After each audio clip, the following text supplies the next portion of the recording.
My son walked into my home with a smile I didn't recognize. Behind him stood a woman in a gray suit who introduced herself as an independent attorney. They spoke gently, as if discussing insurance or changing the locks, but their words were only a veil. I heard the real message. They had come for my signature, my will, my silence. What he didn't know was that I recognized her instantly. She was the daughter of my best friend, and once I had saved her future. Now, it was her turn to save mine. If this story resonated with your soul, click subscribe and let me know in the comments which city or country you're listening from. I'm truly curious to know where you're tuning in from. My name is Harold Whitmore. I was 79 years old the morning my son arrived with the woman in gray. I had been a systems analyst for over 30 years, retired now, living alone in the same ranch-style brick house in Oregon, where my wife and I raised our son, Peter. The house sat on a quiet cul-de-sac at the edge of town, wrapped in climbing ivy, and years of memories pressed into the wooden floorboards. That morning began like most. I woke before the sun, when the house was still cold and silent. My joints reminded me of the weather before I even reached for the thermostat. The air was heavy with that familiar early morning stillness, the kind that settles into homes where most of the life has already happened. I brewed my coffee in the same old percolator I'd used for decades and sat by the window, watching the slow blue seep of dawn push through the tree branches. The house, modest and quiet, bore all the marks of time. Scratches on the banister from Peter's toy cars, fading wallpaper in the hallway, the crack in the living room window we never bothered to fix. These weren't imperfections to me. They were proof of a life built and lived with patience, with effort. Every drawer in my home still open to something meaningful. A photograph, a map, a folded letter from another decade. I kept things in order, not out of obsession, but out of respect. At 10:12 a.m., the doorbell rang. I noted the time automatically, as I always did. I'd been trained to track patterns and anomalies. When you spend a lifetime managing systems, you don't stop seeing data, even when it's embedded in human behavior. My son rarely arrived unannounced.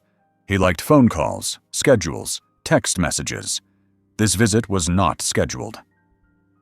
I opened the door to find him standing there, shoulders back, holding a to-go cup from the overpriced coffee shop downtown. His coat was too new, and his eyes didn't meet mine right away. Behind him stood a woman I didn't recognize. Early 30s, professional attire, tablet in one hand, leather case in the other. She offered a reserved nod, but didn't speak. Peter said it was just a visit, said he was thinking about the future. But his gaze moved quickly around the entryway, like he was taking inventory. He commented on the hallway light, had I changed the bulb, and the front step, which had a hairline crack I hadn't noticed before. He spoke too quickly, too smoothly, as if rehearsed. The woman beside him remained quiet, tapping her tablet now and then. She didn't remove her coat. I led them into the living room, the same room where Peter had opened Christmas presents as a boy, where his mother used to knit by the fireplace. The room had warmth even in its silence. I'd kept it nearly identical to the way my wife left it. The smell of her cinnamon oil still lingered faintly in the upholstery. I sat in my usual armchair. They took the couch. She opened her tablet. Peter began to speak about planning, about making things easier. He used words like efficiency and simplification. He talked about my age, gently, in the way someone might talk around the word decline. I listened. I folded my hands. The woman clicked a few things on her screen and pulled out a single sheet of paper. There was no emotion in her movements. Everything about her was clean, precise, impersonal. She looked around the room in the same way an auditor might look at a warehouse. She noticed my pill organizer on the table, the reading glasses by the armrest, the framed certificate from the National Computing Society still hanging crooked on the far wall. Her eyes rested on my bookshelf for a moment. Technical manuals, philosophy, a few novels spine-worn from rereading. Peter told me she was an independent legal advisor, here to review options. She didn't elaborate, but I understood immediately what her presence meant.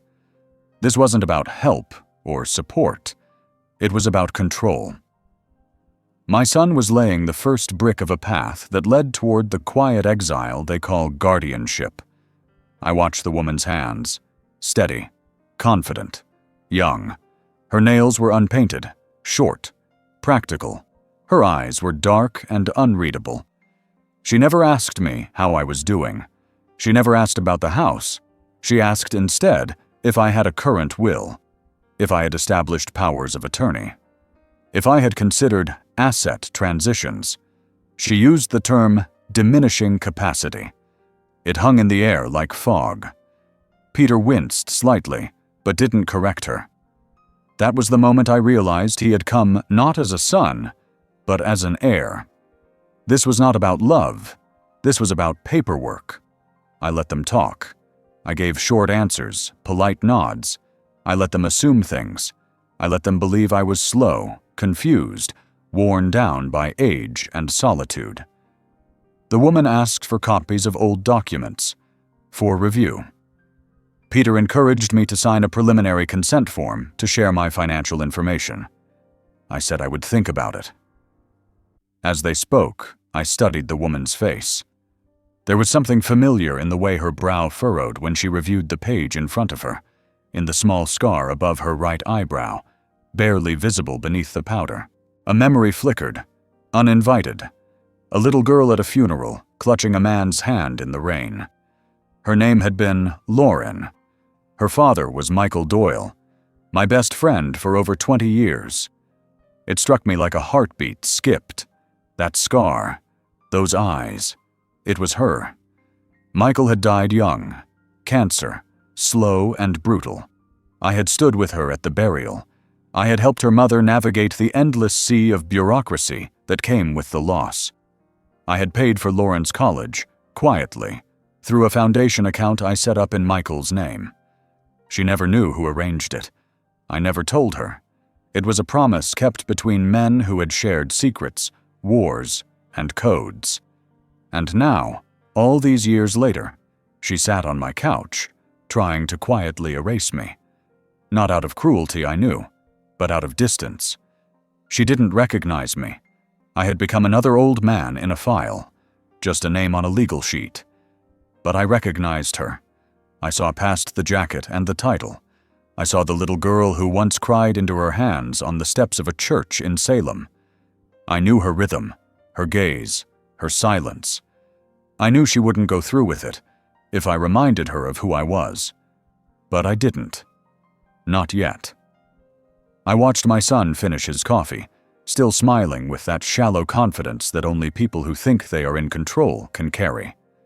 He stood, said he'd check in soon. She offered a hand, but didn't look me in the eye. I walked them to the door. As they left, the wind caught the edge of her coat, and I saw the initials embossed on the corner of her tablet case. L.D. Lauren Doyle. I closed the door slowly. The hallway seemed longer than before, the house quieter. But something inside me had shifted. Peter believed he had taken the first step in claiming what was his.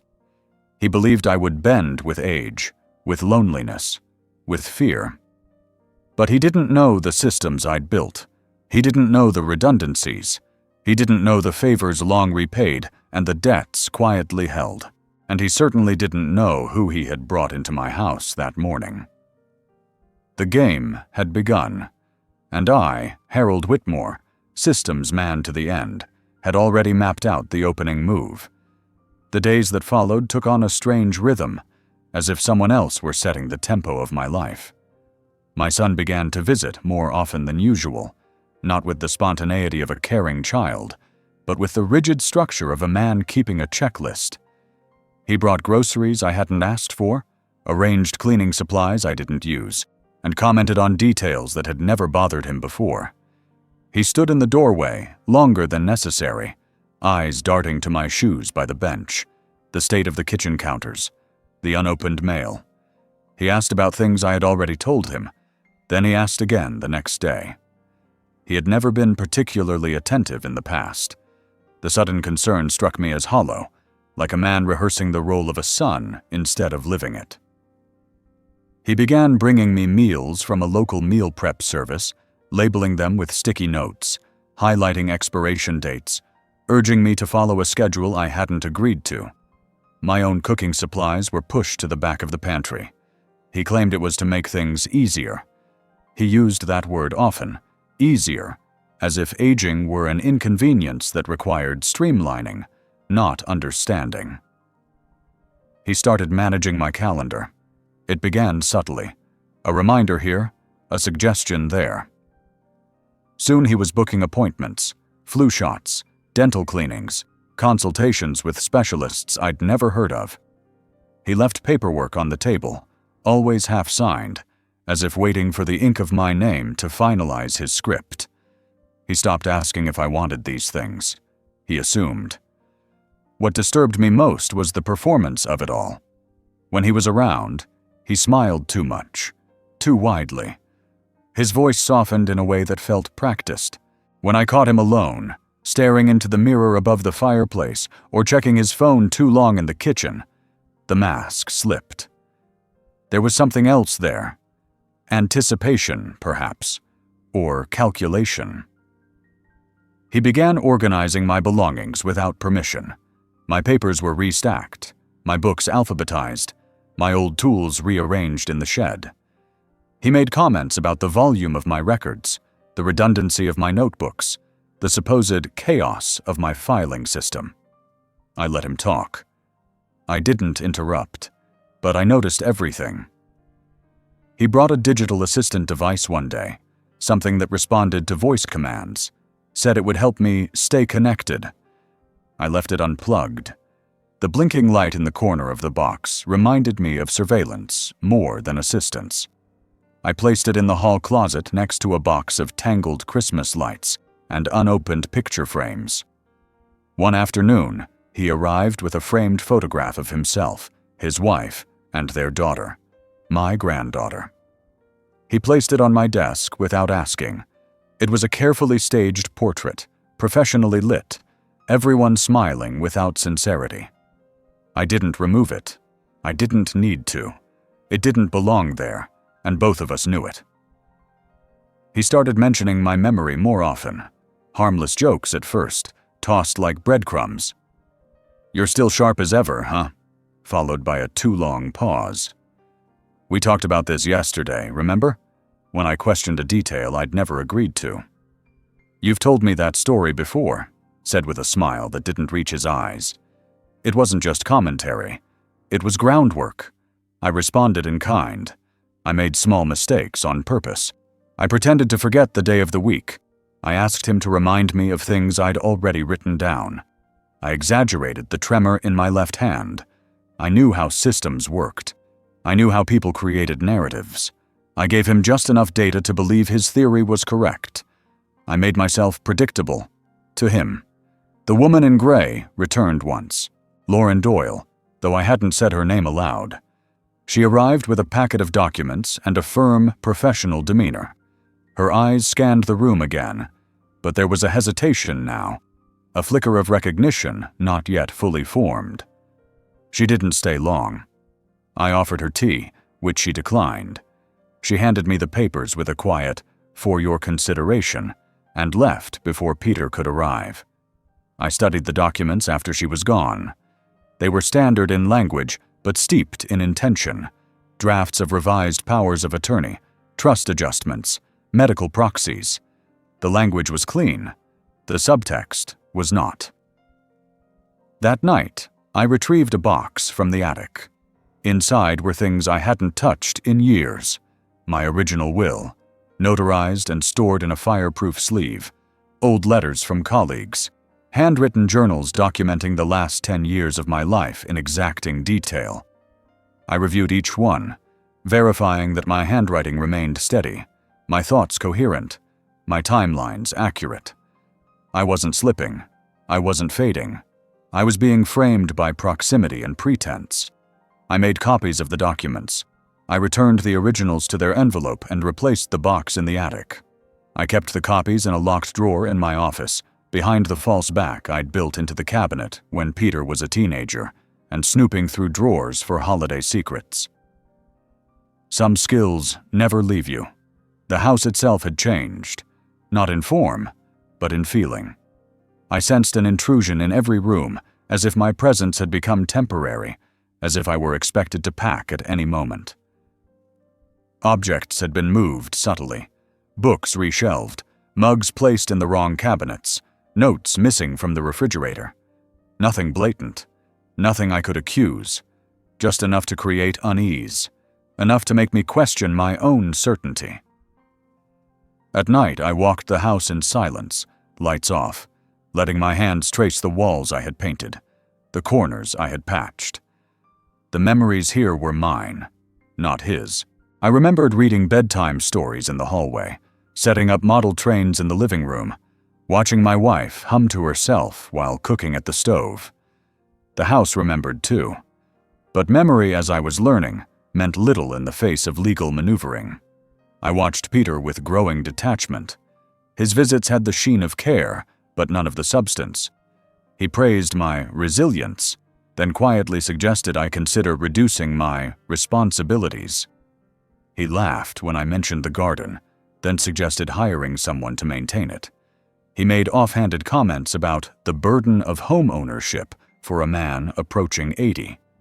He mentioned the ease of retirement communities, the availability of medical staff, the relief of not having to worry.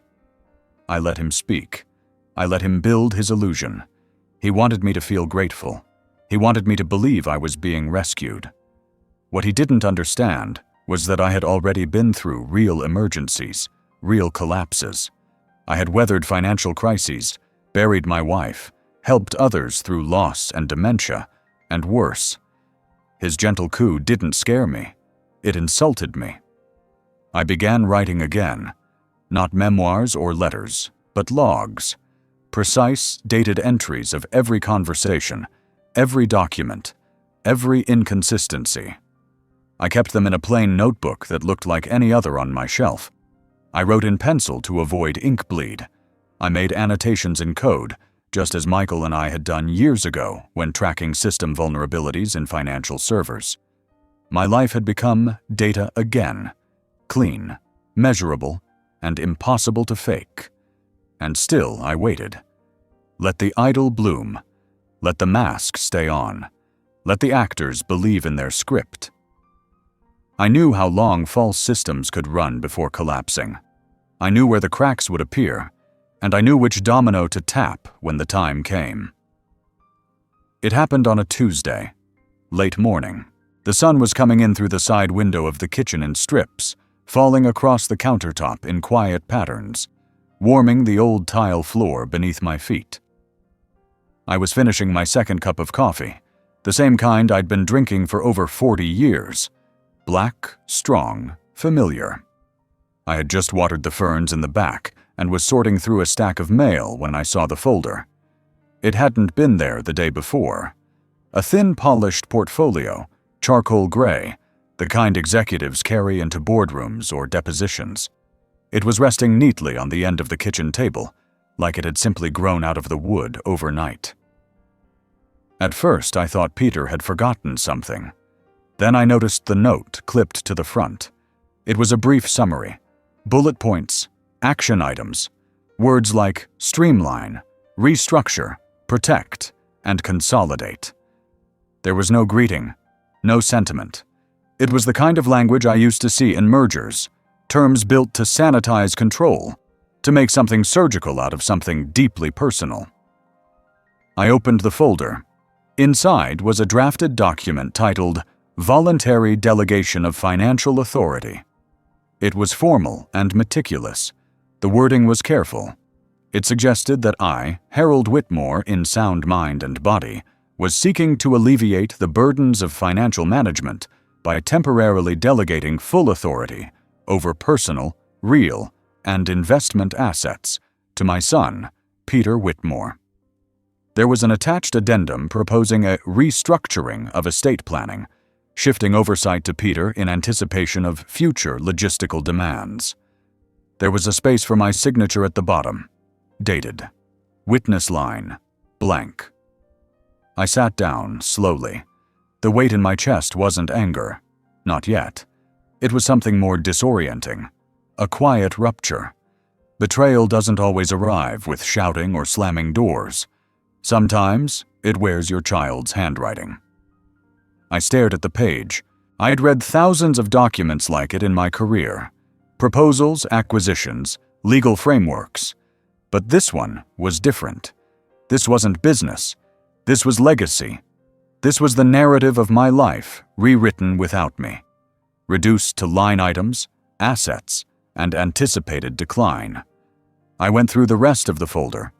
There were forms for transfer of power of attorney, authorization for access to personal banking, even a preliminary draft of a letter addressed to my investment manager, authorizing changes in alignment with the wishes of the family.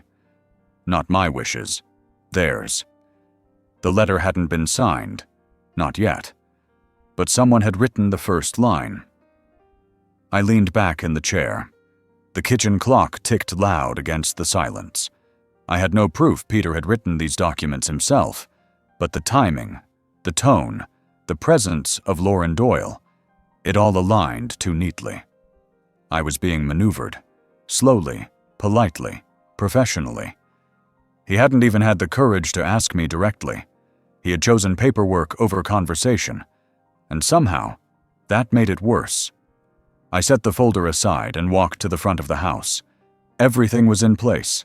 The curtains were drawn back, just so. The front walkway had been swept recently. I knew it hadn't been me. Little acts of control disguised as help. My world was being managed into obsolescence. I returned to the living room, where a faint afternoon warmth was beginning to creep across the carpet. I sat in my chair, the one with the worn armrest and the faint outline of years of use. I stared out the window at the street where Peter once learned to ride a bike. I had run alongside him, steadying him until he found balance. He had trusted me then, looked back with wide eyes, fearful but excited. Now I was the one being steadied, but not with love, with strategy. The betrayal didn't hit me like fire. It came as ice, a slow, encroaching freeze that numbed my hands and sat heavy on my spine. I remembered moments, quiet conversations with Peter at the hospital when his mother was dying, promises whispered in the echo of loss, the long drives home from college when we spoke about legacy and meaning and doing things the right way. I remembered helping him through his first mortgage, co-signing the loan, reviewing his business plans. I had been his compass. Now I was being folded into his portfolio. That night, I didn't sleep. I sat at my desk with the overhead light casting long shadows across the pages I had gathered over the years. Documents, journals, financial ledgers, property maps. I reviewed everything. I opened the fireproof box in the closet and counted each original document, each notarized form, every hidden clause and conditional arrangement I had set in place over the decades. I knew my systems, I knew my protections, and now I needed to revisit all of them. I remembered something Michael Doyle once said to me over a scotch in the back office of our building downtown. We were reviewing a messy internal audit, and he looked up and said, "People never go after you when they need you. They wait until they think they don't." It was true in business, and now it was true in family.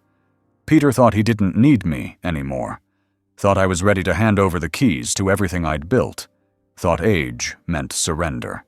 He had miscalculated. I retrieved an old notebook from the locked cabinet, thin, leather-bound, unremarkable on the outside. Inside were my personal contingency plans. Outdated, yes, but the structure remained solid. I began updating them. New dates, new players, a new timeline. I drafted a letter to my estate attorney. Nothing dramatic.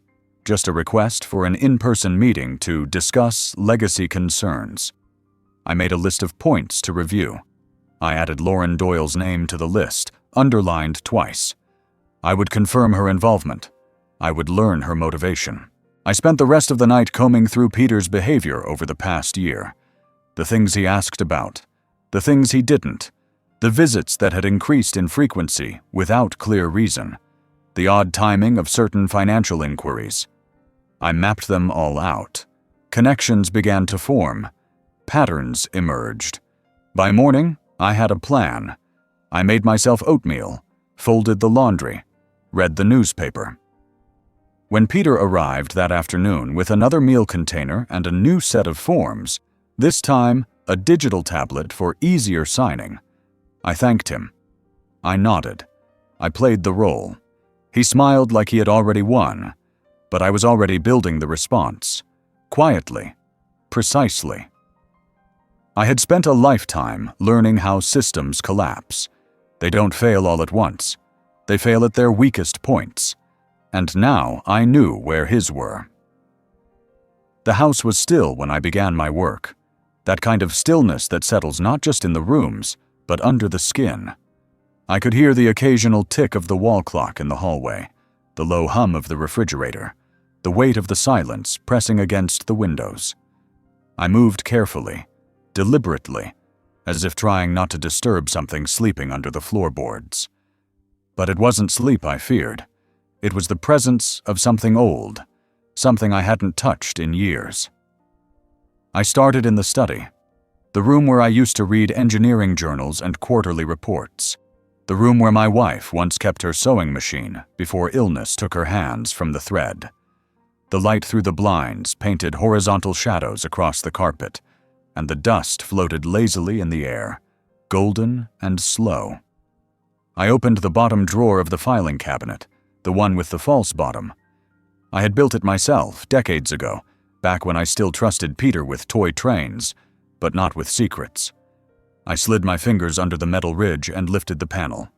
Inside was a locked ledger box, cold, heavy, unmarked. I carried it to the desk and placed it gently on the surface like an offering. The key was hidden behind a loose tile in the fireplace mantel. I retrieved it, turned the lock, and opened the box. Inside were records. Not just financial documents, though those were there too, but things older, more fragile. A photograph of Michael Doyle, his arm slung around my shoulders after the installation of our first network system in Portland. A letter he'd written me from the hospital, the pen shaking in the final lines. A program from his funeral. And tucked beneath it all, a yellowed manila envelope with Lauren's name written in my wife's handwriting. I had forgotten that my wife had addressed it herself. I slid the envelope open. Inside was a copy of the payment confirmation for Lauren's tuition, made in full through a proxy foundation account. Receipts from the law school, a short unsigned note explaining why we had chosen to remain anonymous, and one photo, Lauren at 15, standing in front of a courtroom exhibit during a school field trip, holding a law book in both hands and smiling so wide you could see the gap in her front teeth. I stared at that photo for a long time. Her face was still somewhere in the adult version I had seen recently, tighter now, more guarded, shaped by years of experience. But the core remained. The same eyes, the same posture. And I remembered her voice, timid and uncertain, asking if her father had died because he had forgotten to take care of himself. No one had answered her that day, but I had made her a silent promise. And now, she was back. In my house. Standing beside the son of the man who had saved her family. I closed the envelope and placed it in the inner compartment of the desk. Then I moved to the safe behind the bookshelf. It had been years since I'd opened it. My hands remembered the combination even if my mouth hadn't spoken it aloud in a decade. The lock clicked. The door creaked open. Inside were the original documents for the house deed, the irrevocable trust, the backup power of attorney I had signed before Peter's birth, and updated 3 years after my wife died. Most of them had never been reviewed by Peter. He had assumed everything was simple, linear. That age simplified the past. But my life was built on layers. Redundancies, silent contingencies, ghost systems buried beneath surface protocols. I had treated my personal legacy like the servers I once managed, backup upon backup, quiet fail-safes ready to activate when the system failed. And now, it was failing. I removed the documents and laid them out on the desk. Each one was intact, each notarized, each verified. I reviewed the dates, the language, the clauses that required my direct consent for any changes. I underlined the portions Peter had likely never seen. I annotated the margins in pencil, as Michael and I used to do. I organized them in a new folder and placed them in the fireproof drawer under the window. Then I went to the garage. I kept the old tool chest in the back, behind the bins of holiday decorations and the dusty lawn chairs.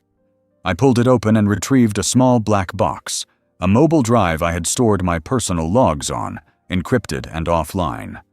I had used it to track system behaviors during audits, but after retirement, I had repurposed it. For memory. I plugged it into my laptop in the study and opened the directory. Years of logs unfolded. Voice memos, photos, journal entries, scanned receipts. Every conversation with Peter I had recorded in shorthand. Every irregularity noted. Not because I expected betrayal, but because I understood entropy. Everything breaks eventually. I opened a recent entry, one I had made after Peter first brought up the subject of streamlining my affairs. I had written that his tone was too polite, too rehearsed. I noted the timestamps of his visits, the patterns of his behavior, the language he used that didn't belong to him. Language borrowed from brochures, from lawyers. I added new entries. I created a new folder. Transition Threat Indicators. I began compiling cross-referenced notes, dates of Peter's visits, the arrival of Lauren Doyle, the introduction of legal documents, the appearance of new health suggestions, memory tests, subtle observations. I tracked it all.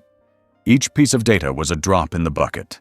The shape of the water was changing. At midnight, I returned to the window and stood in the dark, watching the empty street. My reflection looked back at me, ghost-like in the glass. I didn't see weakness. I saw calculation. I remembered the first time I met Michael Doyle. We had been assigned to different departments at the systems firm in Sacramento. He worked in recovery architecture. I worked in live monitoring. We met in a cafeteria, bonded over poorly brewed coffee, and shared war stories about system crashes that nearly tanked entire institutions. Michael had said, "The best engineers don't prevent collapse. They plan for it." I had laughed, but I never forgot the line. I was planning now, not just to survive, but to hold the line. Peter had awakened something I thought I had buried, a resolve that only comes when what you built is under threat. And now Lauren had returned, unknowingly, into the very architecture her father helped design. I didn't know yet if she remembered me, but she would. And when she did, I needed the facts to speak louder than sentiment. I needed the shadows of memory to rise and form a shape she couldn't ignore. Because the past never vanishes. It waits, quietly, until it's needed again. The envelope arrived on a Thursday afternoon, tucked between a credit card solicitation and the latest electricity bill. It was heavier than the others, made of thick ivory paper, the kind used for wedding invitations or court summons. There was no return address, just my name, centered and typed in a clean serif font. I stood in the doorway, holding it for longer than necessary, the chilled air from outside brushing against my neck, while something old and half-forgotten stirred in the pit of my chest. I didn't open it right away. I placed it on the kitchen table and stared at it while the kettle hissed behind me. There was something intimate about the envelope, something that carried weight beyond its physical heft. I could feel the tension in my shoulders as I sat down and carefully broke the seal. Inside was a single sheet of paper, folded twice. It bore no header, no formal greeting, only a short sentence, typed in the same clean font. "I haven't forgotten, Uncle Harold." Beneath it was a second line, in a lighter gray, LD. I stared at it for a long time, letting the words soak through the skin of my mind. The room felt suddenly smaller. The memories I had tucked so neatly into the back drawers of my life stirred and shifted. I closed my eyes and saw the little girl again. The dark coat too big for her shoulders, the trembling hands, the silent tears she had fought to hide during her father's funeral. Michael's casket had stood between us, yet somehow in that moment she had looked to me, not as a stranger, but as someone she could anchor to. I had never forgotten that. After Michael died, her mother had moved the family across the state. I stayed in touch briefly, mostly with the mother, sending holiday cards and checks through an intermediary. When Lauren expressed interest in law school, I had done what I knew Michael would have wanted. I had taken care of the rest quietly. Through an anonymous trust I created, using an old shell foundation from my consulting days, I paid the tuition, the housing, the books. Every receipt had been logged, but no acknowledgement had ever been requested. It was never meant to be repaid, only remembered. Now, it was remembered. I took the envelope into the study and opened my old black notebook, the one I'd been updating over the past weeks. I slid the letter inside the front cover and added a new log entry, dated and signed. I knew then that I was no longer alone in this. The next morning, I checked the outdoor camera footage. At 11:03 a.m. the previous day, a woman in a gray coat had stepped onto the porch, paused, and slid the envelope into the mail slot. She hadn't looked up at the camera. She had moved with purpose and calm. The image quality was clear enough to catch the faint movement of her hand. No gloves, nails neatly trimmed, no hesitation. That movement, though simple, carried the weight of recognition. She knew I would be watching. I spent the rest of the day reviewing the legal documents I'd stored in my encrypted archive. I pulled out the backup version of my trust structure and compared it to the recent drafts Peter had left for me to sign. His versions were riddled with small manipulations, clauses that removed contingencies, quietly shifted control, repositioned authority under the guise of protection. They were crafted with care, but not precision. I saw the seams. I saw the arrogance. I printed the originals and annotated each discrepancy. Then I started a new file, Doyle Cross Reinforcement. In it, I collected all the documentation related to Lauren's trust, her tuition, the transfers I had arranged through the Shell Foundation, and the bank statements confirming my role. I had never intended to reveal this, but I now understood that intentions were luxuries. Leverage, on the other hand, was survival. That night I retrieved the box from the closet in the garage, Michael's box. It was a gift he had given me after we dismantled the McAllen security breach in '89. Inside were the relics of our partnership, blueprints of server firewalls, fragments of punch cards, 2 worn-out ID badges, and a handwritten letter that he had left with a note that simply said, "Use this only when necessary." The letter was a detailed account of our internal whistleblowing operation, how we had exposed a senior partner who'd been rerouting pension funds. We had never gone public. We had used the information to quietly force his resignation and rebuild the system without scandal. I scanned the letter and stored it with a new title, Proof of Legacy. I included it not for threat, but for testament. Lauren needed to remember who her father had been and what he stood for. I didn't reach out to her. I wanted her to come to me on her own terms. This was not a negotiation. It was a reawakening. She had shown her hand with the envelope. Now I would show mine with silence. 2 days later, Peter arrived with a shopping bag and a new printed agreement. He placed the bag on the counter with forced cheer. Frozen meals, vitamin packs, a new memory supplement. He handed me the papers casually, saying they were updates with fewer complications. I nodded. I didn't read them. I didn't need to. After he left, I burned the documents in the fireplace. I watched the edges curl and darken, watched the black ash rise and vanish up the flue. I felt nothing. The next morning, a second envelope arrived. This one bore no note, only a printed document, a full copy of my current property deed, including the irrevocable transfer clause highlighted in yellow. It was a clause I had inserted years ago that required a third-party trustee's notarized signature for any reassignment. At the bottom of the page, in clean blue ink, was a post-it with 3 typed words. Still holds, LD. My system was intact. My legacy for the moment was protected. I added the page to the notebook. I placed the notebook in a new safe I installed in the basement wall behind a panel of insulation, accessible only through the utility closet. I installed a motion sensor above the stairwell. I logged the code change in 3 separate encrypted locations, each under a different alias. I spent the next days in quiet preparation. I updated passwords. I replaced the deadbolt on the side door. I rerouted my mail to a P.O. box across town. I installed a second camera at the back fence. All the old habits returned, like muscle memory, like breathing. One night I made tea and sat in the living room with the lights off. The street was quiet, except for the occasional flicker of a car passing in the distance. I stared at the front door. I thought of Lauren. I thought of Peter. I thought of Michael. And I thought of what it meant to carry something forward when everyone else thought it was already buried. I had paid a debt years ago with no expectation of return.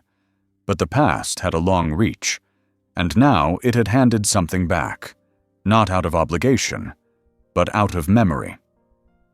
I had spent a lifetime surrounded by systems, financial systems, control systems, operational frameworks designed to function flawlessly until they didn't.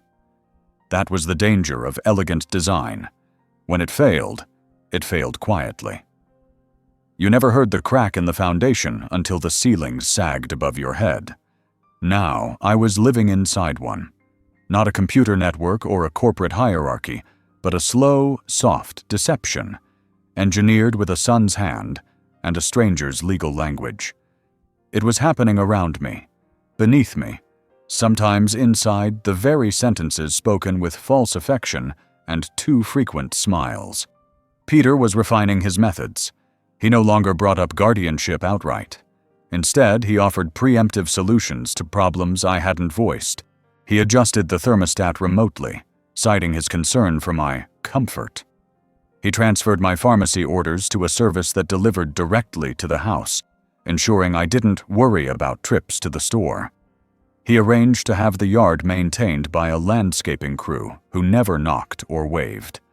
I watched them from the window, silent men in gloves and uniforms who looked at my garden as a checklist. He didn't ask permission for any of it. He didn't need to. He believed he was building a net around me so softly that I wouldn't notice the closing. But I did. What he didn't understand, what he couldn't have known, was that I had once consulted on covert risk operations for municipal financial networks. I had been paid handsomely to find cracks in systems built by men who thought they were too smart to be manipulated. And I had always found them. I found them in language, in timing, in small adjustments made too subtly to challenge, but too consistent to be coincidence. I knew how manipulation worked, and I was watching it unfold inside my own home. I began documenting everything. Not just notes, but structure. Time logs, behavior matrices, linguistic shifts. When Peter said, "Let me handle that," I recorded what that thing was. When he said we should consider, I documented how often we meant he. I noticed how many decisions were couched in language designed to preempt guilt. This will be easier for both of us. You won't have to worry. I've already taken care of it. I traced the mechanics of his deception through the architecture of convenience. The more I appeared to accept it, the faster he moved. He used his access to my internet provider to install monitoring software under the guise of tech upgrades. I disabled the spyware the same night and rerouted the router through a VPN chain that would look like I was browsing from Iceland. He never noticed the change. I checked the garbage each time he left. On 3 occasions, I found drafts of letters he had printed and discarded. Communications to legal and medical professionals referencing my progressive cognitive decline, couched in speculative language that gave him plausible deniability. I photographed each one, dated them, archived them. I also began cross-referencing changes in my financial statements. A small monthly auto-withdrawal from a joint account I never approved. A transfer of ownership request sent to my secondary credit union, unsigned, but initiated. He was probing the fence, testing for weakness. I reinforced each barrier. I called the banks myself, each under a different pretext. I updated my passwords and re-established multi-factor authentication using physical tokens rather than my phone. I replaced my wallet with an RFID blocking model and encrypted my checkbook records onto a secure flash drive kept behind the water heater. I stored an emergency identity packet in a lockbox at the local library, under the name of a fictitious nonprofit I had registered years ago during a consulting job. It was, in every way, the kind of operation I used to deploy on clients who didn't know their own systems were compromised. Only this time, I was the client. Lauren hadn't appeared again, but her silence had become signal. I could feel her watching from a distance, recalibrating. It wasn't just the envelope or the deed confirmation. I noticed a subtle shift in Peter's confidence after their last interaction. He didn't bring her up anymore. He didn't refer to her with the same confidence. I suspected she had begun to pull back, perhaps not overtly, but enough to make him nervous. Still, he persisted. And so did I. He brought me a digital pill dispenser, one of those oversized, voice-guided machines meant to remind people to take their medicine. It arrived unannounced, already preloaded with a schedule and programmed in his voice. I opened it, disassembled the casing, removed the SIM card, and left it running silently in the garage, feeding it jelly beans by color-coded schedule. From the kitchen, it continued to chirp his voice once every 4 hours. I tracked his phone via a leftover security certificate from a Bluetooth speaker he had connected to my network months ago. I monitored his search history, his text messages to his wife. There were conversations, careful ones about next steps, strategy, timing. I copied everything to a cold drive. I created backups of the backups. I moved them to secure storage in a climate-controlled unit I rented under my mother's maiden name. What struck me most was not the betrayal, but the efficiency. He wasn't doing this from malice. He was doing it from method. He thought he was doing what people did when the burden of family became inconvenient. It was a form of practical love, poisoned by self-interest, hollowed out by the belief that time eroded dignity. But I had not eroded. Not yet. Each night I reviewed the system. I mapped every potential vulnerability, social, legal, technological. I imagined the case Peter would try to make, that I was slipping, that I was isolated, that I was clinging to outdated control. I began rehearsing my response in documents, recordings, logs, not for court, not yet. But for the moment, I would need to stand silently and present a truth too solid to deny. The deception continued, like clockwork. But I knew how to read between ticks. Peter's strategy was simple: assume power quietly, undermine credibility subtly, then present the transition as mercy. Mine was simpler. Let him build the machine, then dismantle it with a single, undeniable truth. At the right time. With the right witness. Because deception only works when the system it's built on doesn't know it's being tested. But I did, and I was documenting every move. The deception began to falter the moment Peter believed it was complete. That was always the flaw in men like him. Once the illusion seemed real, they stopped maintaining it. The act of control gave them the high, but it also made them careless. They forgot that an illusion, like any fragile structure, needed constant reinforcement. A single crack, left unchecked, would widen until the whole thing collapsed. And Peter, for all his careful maneuvering, had grown too confident. He thought the house was already his. He didn't see the tension in the walls. I started to see small mistakes, delays in his explanations, inconsistencies in his memory, a growing impatience that bled through the smooth facade he worked so hard to maintain. He began avoiding eye contact during our visits. His words came faster, and his gestures too controlled. He started keeping his phone screen turned away, locking it more often, speaking more quietly when his wife called. I noticed all of it. He brought up the idea of a cognitive evaluation one afternoon, in a tone that suggested concern, but carried the weight of a decision already made. He framed it as reassurance for everyone, including me. That word, everyone, hung in the air like a loose thread. He said a doctor could come by. Just a conversation. Nothing formal. I nodded. I asked him to send me the name of the physician. He said he would. He never did. Instead, a week later, I received a voicemail from a man with a pleasant voice and a forced laugh, claiming to be part of a new geriatric wellness initiative in the county. He said he'd been referred by a family member to conduct a casual, home-based memory health screening. There was no clinic name, no website, just a callback number. I traced it within minutes. It was registered to a law office that had recently merged with a private elder care consulting group in Eugene. I archived the recording, tagged it, and added it to the dossier I had been building under the title Soft Custodial Strategy. Lauren still hadn't resurfaced, but her silence had begun to echo. It wasn't absence. It was restraint, a professional holding her cards close. That made me wonder whether she had already suspected what Peter was doing and had chosen to wait, to see how far he would go before his story collapsed under its own weight. That weight began to shift the day he mentioned the emergency contact forms. He arrived with a file folder and said that due to new safety protocols, he needed to be listed as my primary contact across all my accounts: medical, financial, digital. He said he had already submitted his own information to the providers. All I needed to do was initial a few pages to confirm. I asked to review them. He hesitated for the first time. Then he handed them over with a smile that cracked just slightly at the edges.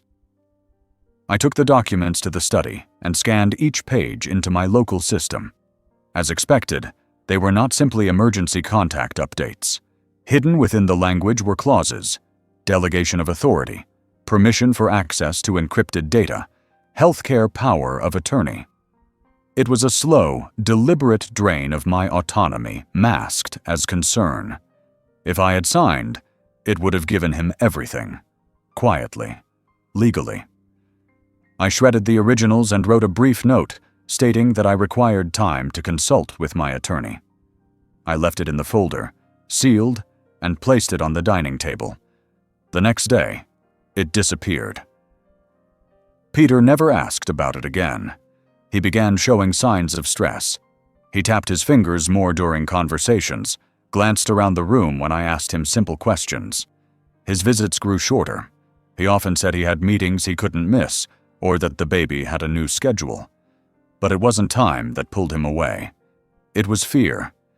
He could feel the floor shifting beneath him, though he didn't know why. I increased the frequency of my audits. I checked every change in my online accounts, monitored every login attempt. I noticed 3 failed password entries from his city, the same night we had a conversation about updating my health insurance. I documented it. I traced the IP address. I logged the attempt into my encrypted timeline. Each attempt added another fracture to his alibi. I also started watching his financial behavior. Through an old contact at a credit union, where I once held a dormant account, I learned Peter had recently increased his personal lines of credit. His name appeared as a co-applicant on a pending mortgage pre-approval. The listed asset on the application was family property, primary residence, with an address that matched mine. He was preparing for the inevitable transfer. He thought I wouldn't notice, but I did. One morning, I left the house early and drove to the courthouse. I parked 2 blocks away and walked the rest of the way, wearing a hat and an old trench coat I hadn't used in years. Inside, I requested a property title history under my name. The clerk printed out a summary with recent queries attached. 3 searches in the past month, all traced to Peter's legal proxy, filed through a third-party real estate agent in Bend. He was preparing to move fast, likely waiting for one final trigger, a signed document, a doctor's report, a moment of weakness he could point to and say, "There, see? He's not capable anymore." That night, I sat in the living room and listened to the clock tick. The lights were dim. The air outside was cold, and the branches of the maple tree tapped against the windows in rhythm with the wind. I closed my eyes and thought about Michael Doyle, about how he once told me that the most dangerous people were not the ones who shouted threats. They were the ones who smiled while taking everything. Peter had inherited my systems thinking mind, but none of my ethics. He had learned how to build a structure, but not how to anchor it to truth. His alibi was built on assumptions, shallow proofs, and temporary impressions. It could hold up against casual observation, but under pressure, it would collapse. I was going to apply that pressure, not through confrontation, not through force, through precision. The next day, I mailed a copy of Peter's mortgage application to a private investigator I had once worked with during an internal audit years ago.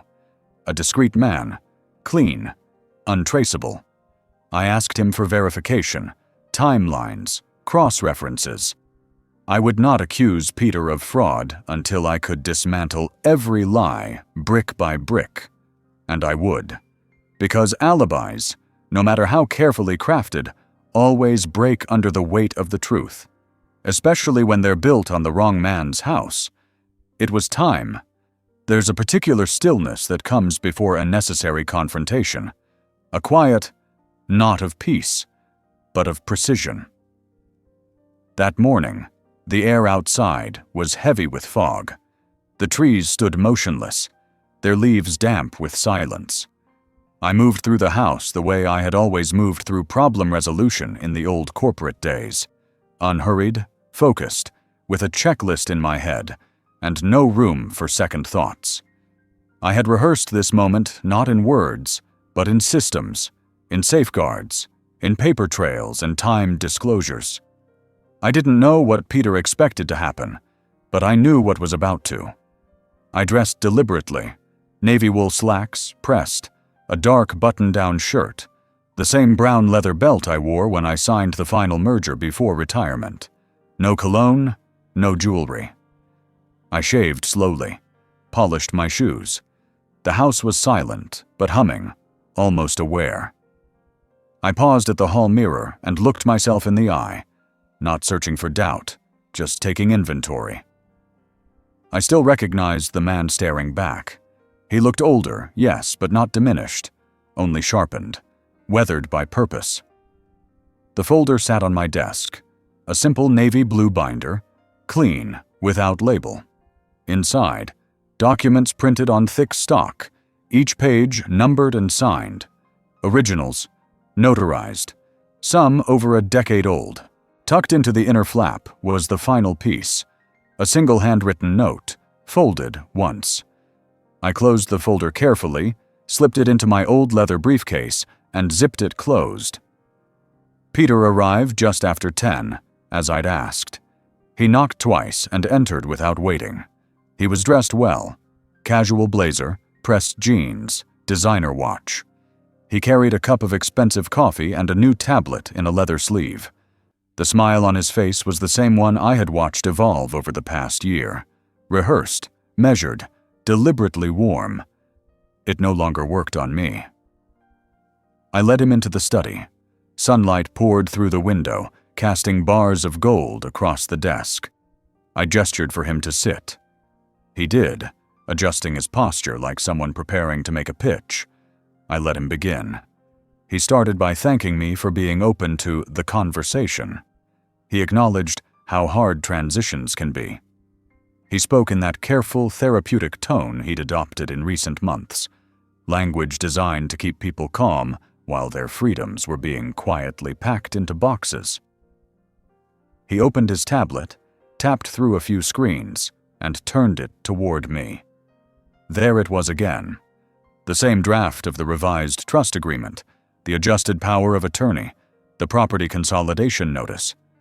Slightly cleaned up, newly formatted, but the same structure, the same intent.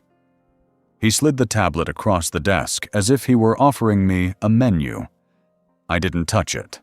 Instead, I opened my briefcase, removed the folder, and placed it between us. He glanced at it with polite curiosity. I opened it slowly, methodically. The first document was a certified record of the irrevocable trust signed in 2002, naming an independent trustee and barring any revisions without a three-party consent clause. The second was the notarized agreement executed with my estate attorney, detailing the multi-layered ownership of the house, which remained locked under a legal structure Peter had never researched properly. I turned the page. The next document was a series of bank transfers tracing the educational funding of Lauren Doyle. Every payment, every confirmation, all linked back to a foundation set up by myself and Michael Doyle 3 decades ago. The attached letter bore Michael's signature. The highlighted sentence at the bottom: "In the event of my death, Harold is to act as guardian and steward of any path Lauren chooses, including, but not limited to, legal education support." I turned the page again. A printed email chain followed, between Lauren and my estate attorney. She had confirmed her knowledge of the trust, acknowledged her prior role as emergency legal counsel, and formally declined Peter's prior attempt to assign her as co-executor. She had also, I noted with satisfaction, recused herself from any proceedings connected to Peter's request for cognitive evaluation, citing personal conflict of interest. Then came the data logs, Peter's failed login attempts, the financial inconsistencies, the mortgage application citing my property as projected collateral, copies of his search history, obtained through the cached data he failed to erase when syncing his devices to my home network. I didn't say a word. Instead, I reached the final page, a letter addressed to Peter, in my own hand. 3 paragraphs, calm, factual, unyielding. It outlined the events of the past months, his actions, and the legal violations he had nearly committed. It stated clearly that any further manipulation would be met with full exposure, not just to the authorities, but to the Legal Ethics Board, his financial partners, and Lauren's Oversight Committee. I didn't slide the folder toward him. I left it exactly where it sat. He didn't reach for it. I watched the change occur slowly. First, the shift in his eyes, still, but not focused. Then his shoulders dropped half an inch. His breathing changed. The mask didn't fall completely, but it cracked visibly. He was calculating, weighing risk. I had seen that look across conference tables when men realized their leverage had evaporated. He reached for his coffee and drank too fast. I stood and walked to the bookshelf, not because I needed to, but because it allowed him space to sit with the weight of what he now knew. The silence between us was no longer awkward. It was conclusive. After a few minutes, he stood. He didn't speak. He picked up his tablet, fumbled slightly with the case, and tucked it under his arm. I returned to the desk and slid the folder back into the briefcase. He nodded once, without looking at me directly, then walked to the door. I didn't follow him. The front door opened, then clicked shut. I waited until I heard the engine start and the wheels pull away from the gravel. Only then did I return to my chair and exhale. The room didn't feel victorious. It felt balanced. I had played my card not to win, but to end the game. Sometimes the goal isn't to destroy the opponent. It's to show them they've already lost. And in that silence, I found something I hadn't felt in a long time. Not peace, but control. Earned, defended, intact. After Peter left, the house settled into a deep and curious stillness. It wasn't the peace that follows resolution. It was the quiet that arrives when a system is shifting, when one set of protocols ends and another begins. I didn't need to move quickly. The work was already done. The structure had already changed. But that morning, I began the countdown. It started not with any grand gesture, but with small, deliberate actions. I took the briefcase from my study and placed it inside the floor safe in my bedroom closet. I reset the combination and deleted all reference to it from the digital log. I then locked the closet and placed the key in a different drawer, one Peter had never once opened in his life. I knew this because I had measured the dust pattern on the handles weeks ago and found it untouched. The security system was next. I removed the old cloud-based module Peter had insisted on installing and replaced it with a closed-circuit array I had acquired discreetly. Wired, encrypted, and with no external access points. Every room was now monitored, but not by someone else's company. Only by me. I walked through each part of the house, testing the new sensors.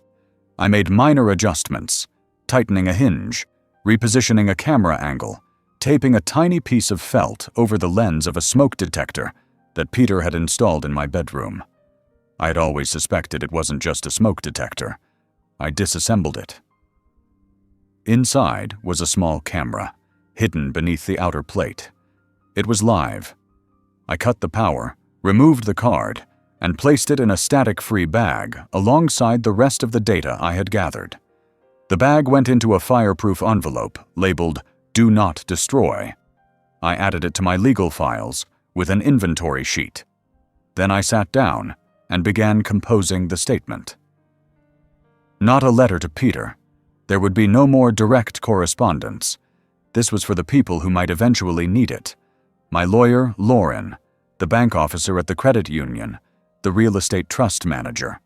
A simple factual narrative of the past 7 months, organized with bullet points, attachments, digital timestamps, and a detailed timeline. It wasn't a story. It was evidence. I'd learned long ago that the most dangerous truths were the quietest ones, the ones too structured to deny, too clean to refute. As I worked, I kept one eye on the clock, not because I was in a hurry, but because I knew Peter would return. He wouldn't come tomorrow, or even next week, but he would come back, not with a smile this time, not with documents. He would return with questions, or with a lawyer, or with a claim that I had changed things unfairly, that I had been manipulated, that I was being isolated. I had seen men like him try to rewrite history before. I had watched their confidence turn to desperation, so I prepared for the hour he would knock again. That afternoon, I went through my bank accounts and closed the one that was shared. I liquidated several small assets, unused stocks, an old bond portfolio, a certificate of deposit I had almost forgotten about.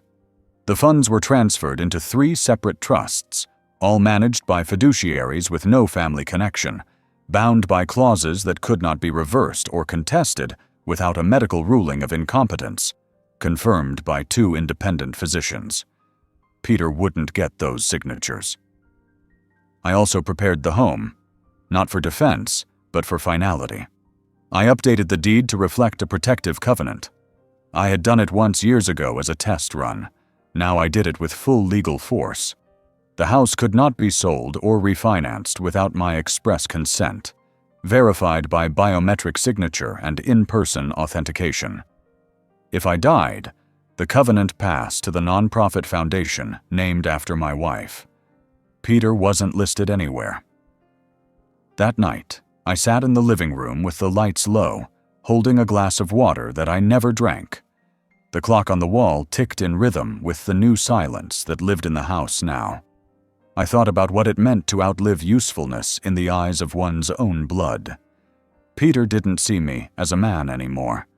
He saw me as a door to walk through, a signature waiting to dry, a body that could be moved out of the way, respectfully, quietly, as long as the assets remained undisturbed.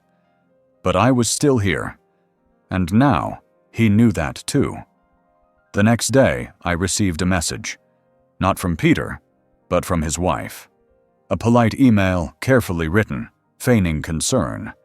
She said they noticed a shift in my behavior, that I seemed more withdrawn. She hoped I was talking to someone. She offered to come by, said they'd been discussing options. I archived the message. Then I forwarded it to Lauren. The subject line, "New Vector." Lauren's reply was short, just one word, "Noted." I continued preparing. I ordered transcripts of all legal correspondences between Peter and the consulting firm he'd contacted for elder transitions. I didn't do it through subpoena. I didn't need to. I still had friends in certain offices, old favors, professional debts, the kinds of things that don't expire. I went through Peter's financial movement again. There had been a pause. He hadn't touched the account marked for his down payment in over a week. I suspected he was regrouping, recalibrating. I knew what that looked like. The numbers told me everything. He was waiting, watching, possibly considering a new tactic. It didn't matter. My part of the system was now sealed. By the end of the week, I had finished assembling the full legal packet. It contained my living will, my financial instructions, a signed statement of mental capacity, and a notarized declaration of intent for my remaining years. I sent physical copies to 3 locations and kept the originals in a vault only I could access. I also filmed a short video. Nothing emotional, just a statement of facts, dated, time-stamped, verified by an outside witness, no embellishment, just record.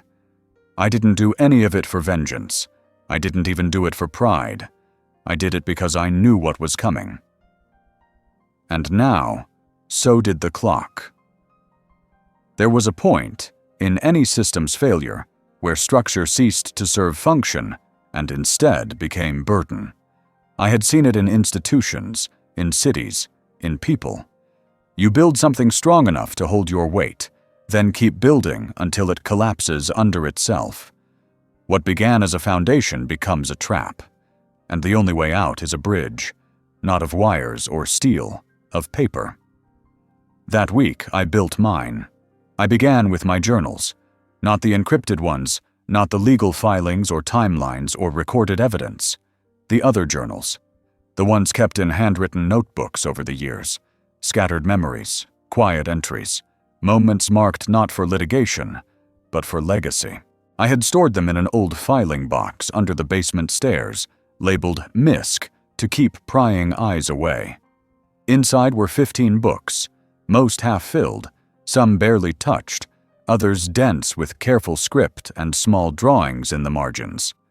I laid them out in chronological order on the kitchen table and started reading.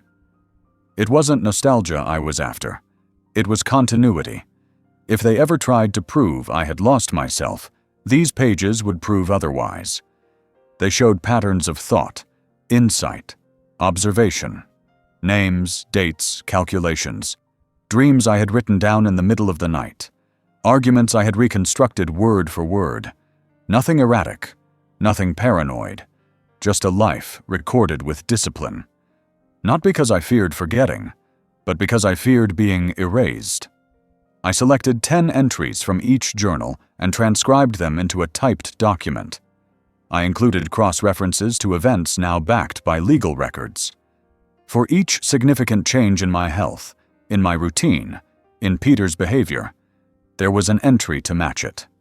I didn't realize until I read them all together how long ago the process had truly begun. Not with the first unsigned document, not with the arrival of Lauren, but with the subtle shift in my son's tone the day he stopped asking questions and started making suggestions. I compiled the selections into a new folder titled Continuity of Thought. I added a preface, A signed statement affirming that the journals were written by my hand, in my words, during lucid and fully conscious moments. I had the statement notarized at a bank branch I hadn't used in years. The notary didn't ask questions.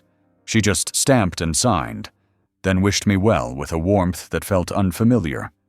From there, I moved to the letters. Not emails. Letters. I wrote to 4 people. The first was my estate attorney. I summarized recent events, attached all relevant documentation, and instructed him to file a supplemental affidavit with the county clerk, affirming my current mental competence and awareness of estate modifications. I included a new directive.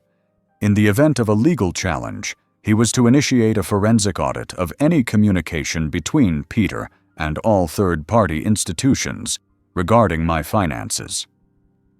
The second letter went to my financial advisor.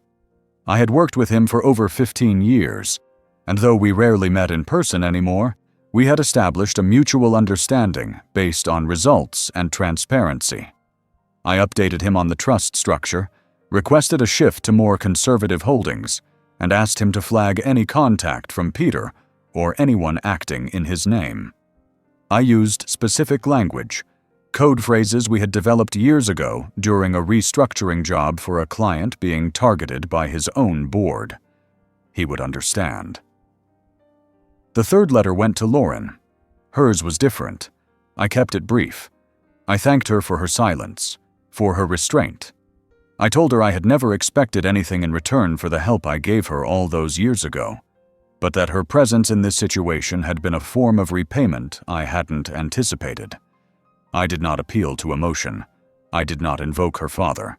I simply wrote, "You saw what you needed to see, and I see that you didn't look away." The fourth letter went to myself. I know how that sounds, but I needed to write it. A formal statement addressed inward, a reinforcement of resolve, a document of intention. I wrote down everything I had done, everything I was prepared to do, and why. Not to justify it, but to mark it. In history, in process, in ink. That night, I printed all 4 letters on linen paper, sealed them in envelopes, and added them to the central file under a new section labeled Bridges, because that's what they were. Ways out of the current system. Connective tissue between silence and consequence. Should I vanish, by illness, by manipulation, by some orchestrated collapse, these letters would be the path I left behind. In the morning, I visited the courthouse again. I filed a formal record of life declaration, a rarely used document in my state, but still active under statute. It allowed me to reaffirm my mental soundness, physical location, and autonomy. I included a copy of my medical records, signed by my physician just the week before. I attached a self-funded evaluation from a private neurologist I had visited without telling anyone. Clean results. No flags. No shadows. Peter wouldn't be able to fake my decline now. The final component of the bridge was time. I knew Peter was watching. His silence had become more suspicious than his words. I monitored his digital footprint and noticed the absence of activity. No more financial moves, no emails, no new documents uploaded to the cloud service he'd once tried to use to manage my life. He was paused, studying the field, waiting for me to tire out or slip. Instead, I made myself more visible. I visited the market at the edge of town. I spoke to the pharmacist in public. I called old friends and left messages on voicemail. I signed a donation check at the library fundraiser in front of half a dozen familiar faces. I showed up, not to declare anything, just to be seen, to be remembered. A man with his faculties, a man who hadn't gone anywhere. One afternoon, I walked past the old community center and found a flyer for a memoir writing workshop. I took one, not because I intended to go, but because I wanted someone to see me take it. Each move was a plank on the bridge, not to escape, but to ensure if I had to cross over, there would be a way back, or at least a record of the crossing. By the end of the week, The folder was complete. 3 copies, one in the safe, one with the attorney, one mailed to a private archive service under my control. I used a rotating access key known only to me, stored in a cipher written on the inside cover of one of my wife's old recipe books. Peter would never find it. He had never learned to cook. That night, I lit a fire in the fireplace, not for warmth, but for clarity. I sat in front of it, watching the flames fold around the logs, and thought about what bridges really were. Not escape routes, not traps, just proof that you'd been somewhere worth returning to, and that if anyone tried to burn it down behind you, there'd still be footprints in the ash. It began, not with an accusation, but with a question, and not to me. Peter had gone too far. I learned of it on a Wednesday, 2 weeks after our last encounter. The leaves had turned brittle, copper-colored and loud underfoot. I had started my day like most others, early, methodical, structured. I was organizing receipts in the study when I saw the first signal, an automated alert from the credit union, flagged under my name, but originating from a third-party app I had never authorized. The request was simple, an inquiry into account status, ownership, and accessibility. A quiet probe, one he had likely assumed would go unnoticed. But I noticed. I didn't respond to it immediately. I waited. Instead, I traced the activity, followed its trail through an old monitoring program I had designed years ago, and quietly reactivated. What I found was not a simple inquiry. Peter had submitted a formal request to assume co-manager status on several of my accounts. He had attached a statement, typed unsigned, suggesting I was in transitional decline, that I had authorized a conversation about succession planning. My name was misspelled twice. That was his first mistake. His second came the following day, when a representative from the estate management office called me directly. She sounded uncertain, as if reaching out wasn't protocol. She told me, in careful language, that a man claiming to be my legal proxy had submitted a modified directive, one that bypassed our existing documentation and named him as interim fiduciary. I asked her to send me a copy. She did. I read it once, then deleted it from the inbox and printed the archived version from my surveillance log. The timestamps didn't lie. Peter had submitted the form from his office computer, during business hours, under his name, using my address as proof of residency. The third mistake was silence. He didn't call. He didn't visit. He vanished. And that absence was louder than any confrontation. I activated the contingency. The file packet I had assembled, the one marked "in the event of escalation," was delivered by courier to my estate attorney, who immediately filed a cease and desist order on my behalf. Not a lawsuit. Not yet. Just a line drawn in legal ink that stated, clearly Peter was no longer to act in any financial, medical, or advisory capacity without direct and provable written consent. That line triggered a chain reaction. The banks were alerted, the healthcare providers, the property records office, the real estate firm, the insurance company. Every name on every form Peter had quietly tried to revise was now flagged, reviewed, and frozen. His hands, so confident in their reach, were suddenly empty. That afternoon, I received a call from Lauren. Her voice was calm, precise. She informed me that Peter had attempted to schedule an emergency hearing, an attempt to challenge the trust modifications and reassert himself as primary decision-maker. He had cited new medical evidence, though none had been filed. She informed me the motion was denied, not dismissed, denied, on grounds of procedural fraud. I thanked her, briefly. Then I sat for a long time in the quiet that followed. But that wasn't the fall. That was only the slip. The fall came later, and it came all at once. It came when Peter's name was flagged in an internal compliance report issued by his own employer.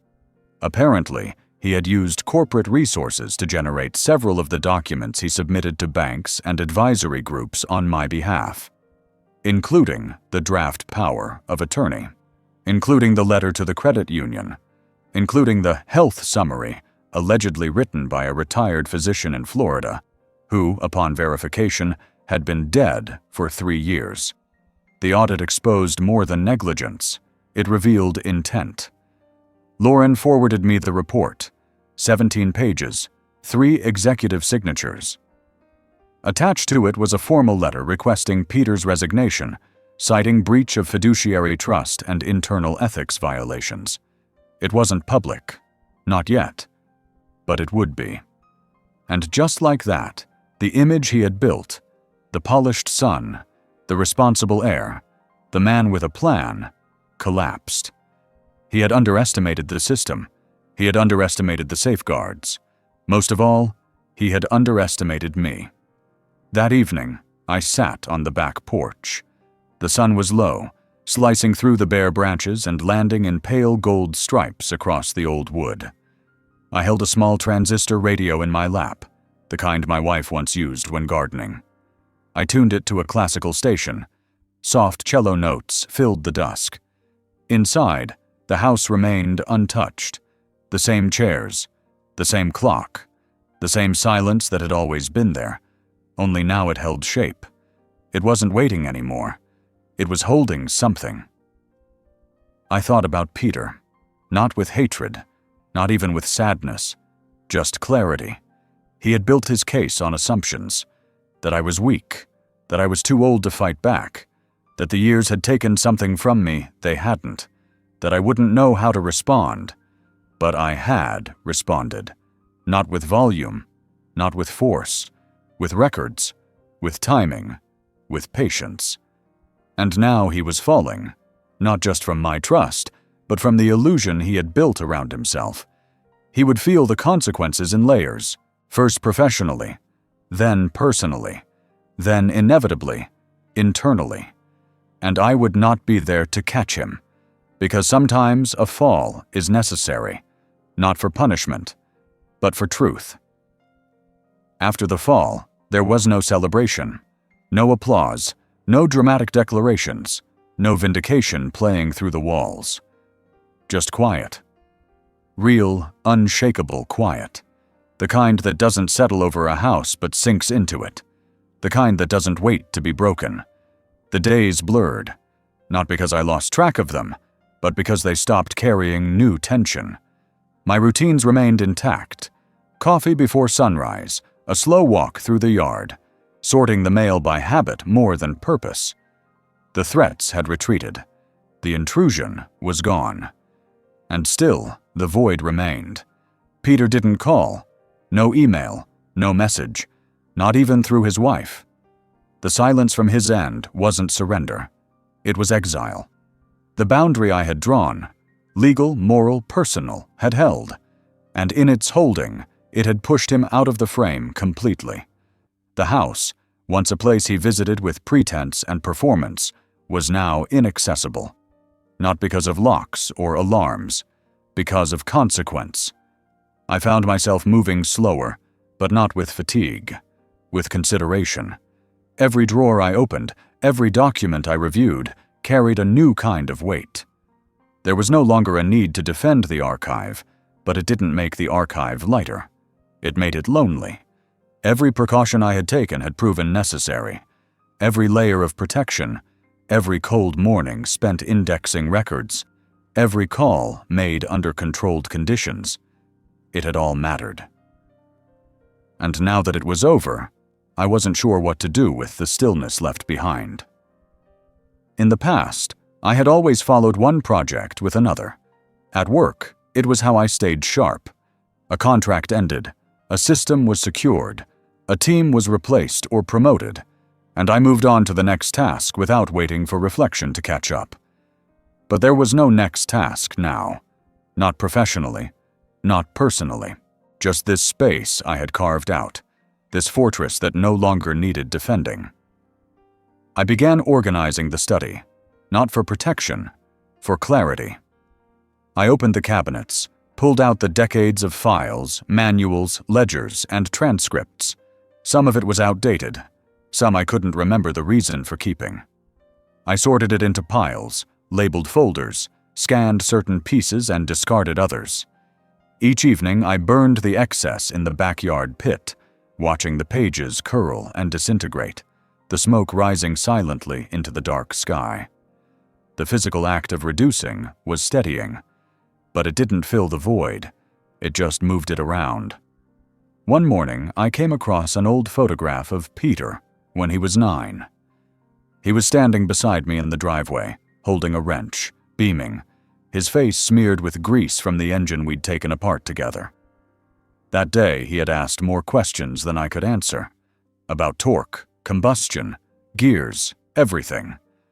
I had explained each one carefully, methodically, not because I thought he'd remember, but because I believed knowledge was a form of love.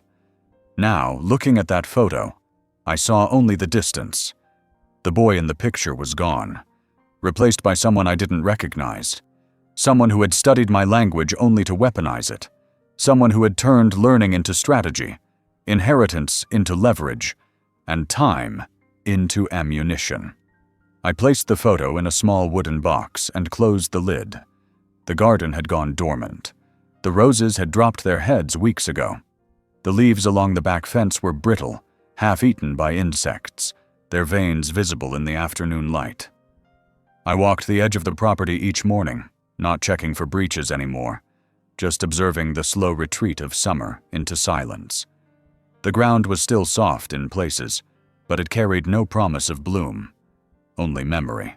Neighbors passed occasionally, a wave, a glance, no questions. I had trained them with my quiet over the years. I wasn't invisible, just consistent.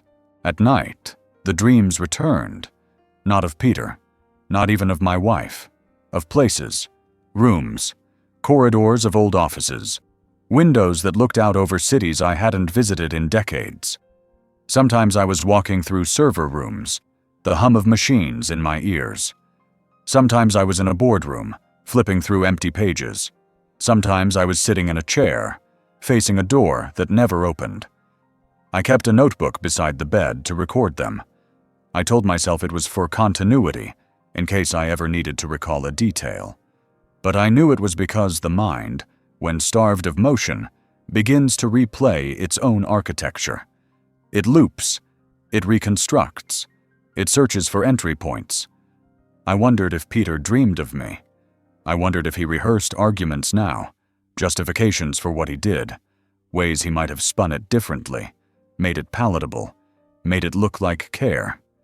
Or perhaps he had moved on entirely, discarding the effort like a failed investment, shifting toward a new goal with the same smile he used to wear when speaking about efficiency and streamlining. Perhaps he no longer saw this as loss, only delay. I would never know. That was part of the void. I caught myself one morning cleaning the same shelf twice, not from forgetfulness, from inertia. I stopped, stood there, and watched the dust settle where my hand had been. That was the moment I understood that vigilance, once disconnected from threat, becomes ritual. And ritual, when stripped of meaning, becomes noise. I started walking more, not just around the house, into town, down old routes I hadn't taken since my wife passed. I walked to the library, to the coffee shop, to the edge of the park where the Veterans Memorial stood. I didn't speak to anyone. I didn't wear anything notable. I just became part of the frame again, a shape in motion, a man taking up space, not because he had to, but because he still could. The town hadn't changed much, but I had, and the quiet followed me, not like a shadow, but like a second spine, holding me upright, but always present. I kept everything prepared, the folder, the vault, the backups. But now I knew what I was preparing against, not Peter, but emptiness. The part of the system that continues running even when the user steps away. The algorithm of grief, disguised as protection. and the long, slow understanding that survival, while necessary, is never the same as living. I had always believed there would be a clean ending, a definitive moment when the past would fold itself neatly behind me, like a closed book, its final page crisp, deliberate, and satisfying. But endings are rarely so precise. They don't arrive with closure. They arrive with air, a change in temperature, a shift in rhythm, an absence you stop noticing only because it becomes part of the architecture. I didn't mark the day as special. I woke up the same way I always did, long before the sun touched the windows, my joints tight with cold, and my mind already assembling the next set of tasks. I boiled water for coffee. I opened the blinds. I let the light in. The house groaned the way old houses do, quietly, as if remembering things I'd already forgotten. On the kitchen table lay the morning newspaper, folded, unread. I used to read it cover to cover. Lately, I skimmed it. Nothing in it concerned me anymore. Wars, markets, weather. The world had moved on without needing me, and I had learned not to need it back. There was no bitterness in that exchange, just acknowledgement. I walked the length of the hallway and opened the cabinet beside the door, the one where I kept my jacket, gloves, and the letter I had been meaning to send for 3 weeks. It was addressed to Peter. Not a letter of forgiveness, not a letter of confrontation, just a page with 12 lines, a summary, not of what he had done, but of who I had been and who I still was. I hadn't sent it because I wasn't sure what he would do with it, whether he would read it, tear it up, or save it in a drawer like the Christmas cards he used to write for his mother, the ones with perfectly formed cursive and just enough space between sentences to look thoughtful. In the end, it didn't matter. It wasn't for him. I placed the letter in the outgoing mail slot, unsealed. If the wind took it, so be it. Later that morning, I opened the drawer beside my armchair and pulled out the notebook, the one I had written every day since this began. It had no title, only a series of entries, time-stamped, dated, signed. It wasn't a journal. It wasn't therapy. It was record, an archive of moments that might otherwise have been misrepresented. I flipped through the pages slowly, not reading, just touching the ink, the impressions left by pen and pressure. I reached the end. The final page was blank. I thought for a long time about what to write. I didn't want to restate what had already been recorded. I didn't want to memorialize what had passed. I didn't even want to address Peter. I simply wanted to acknowledge the moment, the weight of surviving it. So I wrote, in small, deliberate script, I was here. I knew what was happening. I did not forget myself. I closed the book and returned it to the drawer. The house was quiet. The kind of quiet that didn't ask for anything. The kind of quiet that didn't offer warning. Just presence. I walked into the bedroom and opened the top drawer of the bureau. Inside was a stack of old documents, neatly arranged. Deeds, certificates, letters. I had organized them by type, not chronology. I had always believed categorization mattered more than timeline.